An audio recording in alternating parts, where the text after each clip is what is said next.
500 সদস্যের একটা electoral board হতে পারে। বিভিন্ন জনের মতামত বিভিন্নভাবে ছিল। আমরা সেখানে ক্লিয়ার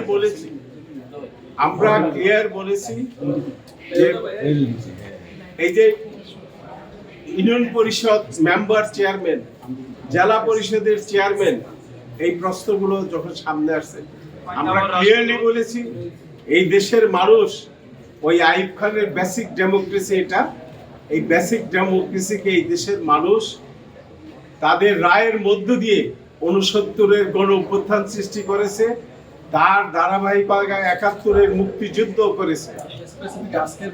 আজকের বিষয়টা নিয়ে কথা বলতে কম করবেন না, আপনার সুবানে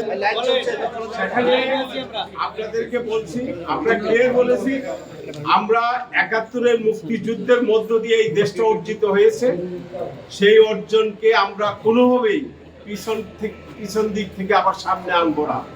কাজেই আমরা মনে করি বিদ্যমান অবস্থায় যে পার্লামেন্ট এবং যে উচ্চকক্ষের প্রস্তাবনা আছে, সেই উচ্চকক্ষের প্রস্তাবনা এবং নিম্নকক্ষের প্রস্তাবনার মাধ্যমে 500 সদস্যের একটা ইলেকট্রাল বোর্ড হতে পারে।